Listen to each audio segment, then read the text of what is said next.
with this herb, for example, our veg supplier, Perry, he messaged me and said that he's got literally almost half a field of shiso and he doesn't know what to do with it.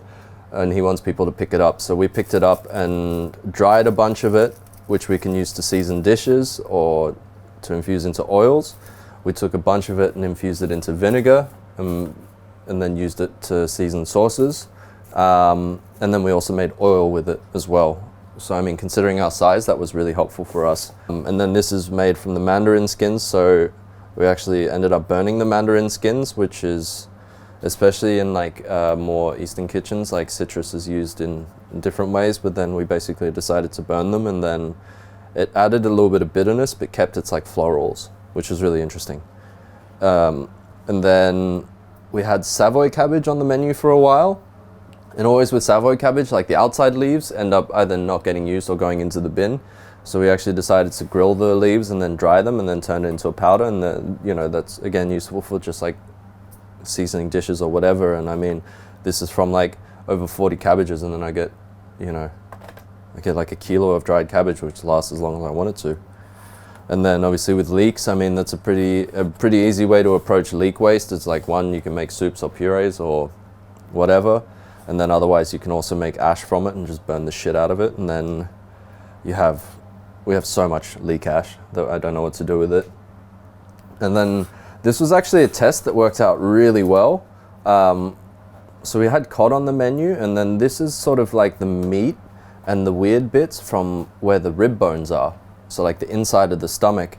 And then I thought, okay, well, I'm gonna salt them and then dry them. And then it sort of ended up turning into this, which was really interesting because I can actually just infuse this into stocks, and it gives it this really interesting funk, umami, huge flavor, and helps preserve it as well. So then, you know, again, it just doesn't go in the bin.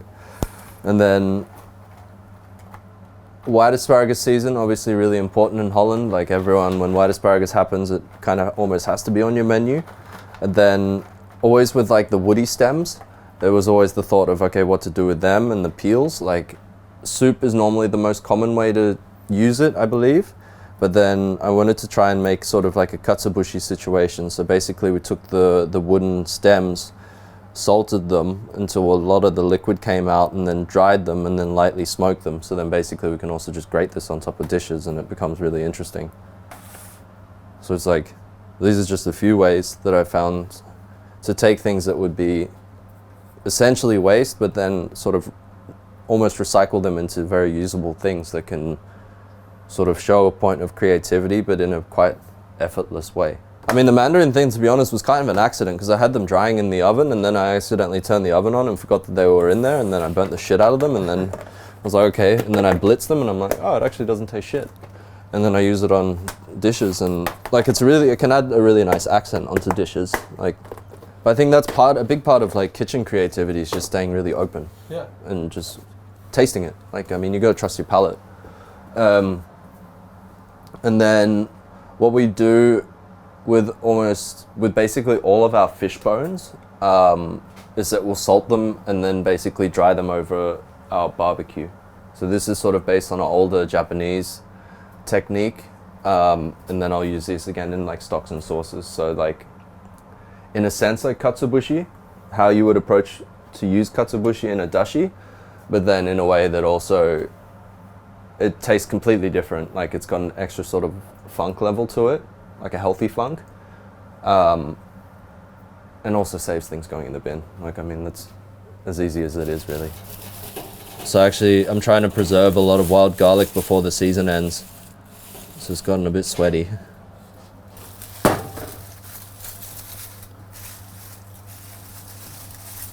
Starts like this.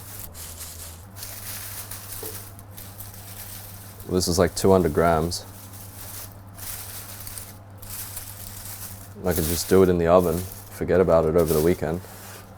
It should be ready for tomorrow, I think. Because then eventually it turns into this. Wow. And then I have fucking shitloads of wild garlic.